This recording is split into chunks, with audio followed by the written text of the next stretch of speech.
Hey everybody, today I am going to be reviewing Run, Lola, Run. This film came out in 1998. It is a German classic written and directed by Tom Tykwer. I had never seen this film until very, very recently, and I know that might be surprising to some people, but I don't know, for whatever reason, I just never got around to it. But this film is really interesting. It's a very kind of zeitgeist sort of piece that it goes along with a lot of the postmodern type movies. Films that certainly had a recognizable structure, but they definitely tried to break rules and a lot of norms. And that kind of was a representation of a sort of transition, I guess you could say, into the 21st century. Films using a lot of modern sensibilities. So I think of movies like Pulp Fiction, and then if you want to think about even earlier examples would be like Thelma and Louise or Blue Velvet. And Run Lola Run fits along with those films. It feels to me more like an experiment than an actual film. And I think Tykwer even said that that's how he looks at the art of filmmaking, as just, it's an experimentation. And this film is just that, just the way that they're playing around with the structure of it. It is a very short movie, clocking in at like, I think about 80 minutes, something like that. They're really experimenting with aesthetic. The premise is super simple. It's about Lola, and she has a boyfriend who's a criminal. He was supposed to deliver money, but he failed to do so. And because of that, there are dangerous consequences. So she has exactly 20 minutes to find that amount of money and save his life. You've got your setup, your objective, your protagonist, and then, they can go forth on that personal odyssey. And this movie does begin with two opening quotes. I tend to be a bit tepid in my response to movies that begin in quotes. I'm not saying that they can't work. It's just they tend to sort of lay a groundwork or like a moral foundation for what the film is going to represent.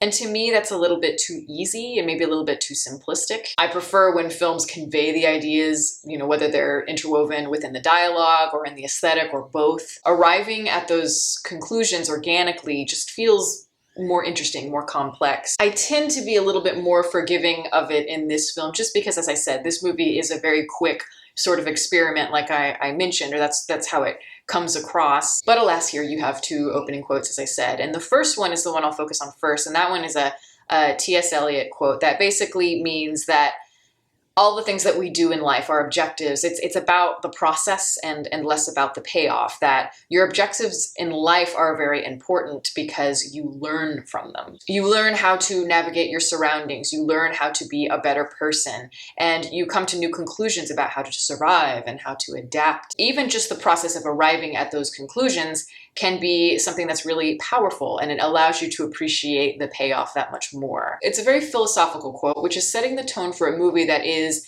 dabbling in all sorts of very philosophical ideas. Anything from the philosophy of free will, the butterfly effect, repetition, death and rebirth even, etc. And we see those ideas play out here in just a really compelling way. This movie is very, very well made, very well shot. It's just like a shot of adrenaline. This movie is all over the place in terms of all the things that it's trying to do at once, and yet it still feels very, very focused. And that's just a sign of really very good filmmaking, very good film editing for sure. It's compelling, it's got an electricity to it, and there's a youthful, very playful quality to it. And this is represented in the aesthetic and all of the little flourishes and things like that you're seeing. The filmmaker here is taking a lot of risks. Everything from the structure of it, how they're playing with time, breaking the fourth wall, there's nonlinear logic, there's split screens, there's even animation in it. So it's Tykwer playing with the conventions to see how he can employ a lot of the ideas. And it's a sort of why not mentality. I get that real rebellious enthusiasm when I watch the movie, and that's something that I really respond to and find very refreshing in movies. And the music to this is very, very cool. You can bet your ass that I'm going to be adding it to my running playlist later.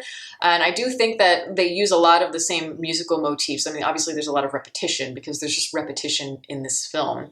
And each time that she starts a new sequence, a new objective, whatever, the music, you can recognize those same motifs, but there's a slight variation to it to kind of reflect how she's taking charge of each situation. And each time she goes to a new objective, each time she starts a new sequence, she's gaining new knowledge of how to conquer it. Throughout the soundtrack also, we do hear a sample of a 20th century piece of music called The Unanswered Question by Charles Ives, one that I've loved for a really long time. So to hear them use a piece like that I was very impressed. And I think it works very well because it is very haunting. And it's also fitting because it employs a lot of the themes of the story. And even the piece is called The Unanswered Question, always trying to look for answers and never arriving at any conclusions. I am a big fan of all of the spiral imagery that you see throughout the film, just because it adds that, obviously, that kind of hypnotic, trippy allure, but it's also kind of pulling you into this void of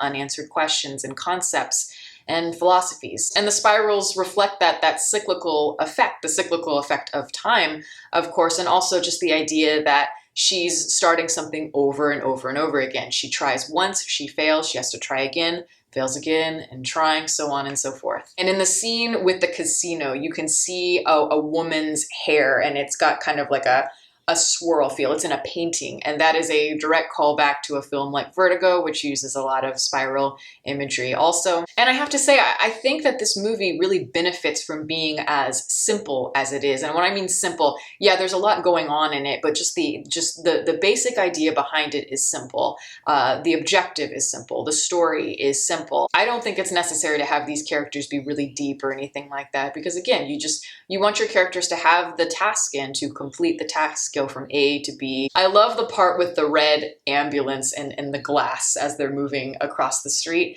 because it's just kind of amusing. That's like the oldest gag in the book. You might see something like that in like a 1920s film, like silent film by Buster Keaton. And it gives the movie that sort of self-aware quality where it's like with the callback to Vertigo, it's recognizing the traditional rules and also sort of rising above them, becoming self-aware of them so that they can change them. How can we have this character step outside the rules and step outside of social conventions in order to get what she wants? It's very much like a video game, and I approach this film almost as if it is a video game, which leads me to that second quote that I mentioned that's at the beginning of the movie.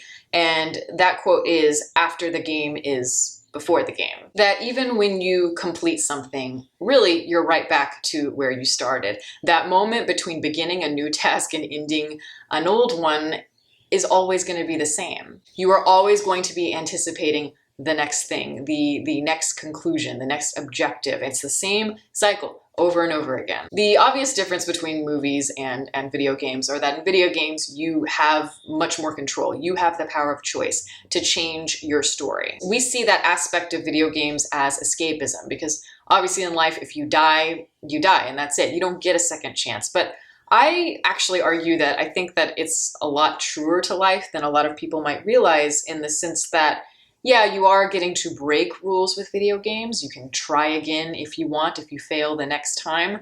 But it's not like when you start over, you're going completely from scratch. You are using the knowledge that you gained from that attempt that you failed at, and you're trying again, and hopefully you'll do better. Just like Lola, each attempt that she has at her objective, she's gaining knowledge each time of things to avoid, things to try. And in video games, it's the same. It's like, oh, I finally know the right button combination to beat the boss at the end. But to me, that's just reinforcing the symbol of that cyclical evolution. In life, we're constantly trying things and failing at them. But each time we fail at something, we gain knowledge from it and we grow as a person, and hopefully we'll be better the next time something similar happens. That is something that is just very unique to the art form of video games that film just can't do. But in this movie, they're definitely making a commentary on it. And I think that if this movie wanted to maybe go a little bit deeper, it would have been interesting to see how it's aware of its own limitations, of the limitations of film in this instance. But on the same token, as I said before, this movie kind of knows what it wants to be, and it's very concise, I think, for a reason. And that really compact nature of it works, just as it stands. And it's a movie that goes along with a lot of movies at the time about people, average people that are wanting to break from the norm, break the rules of their world,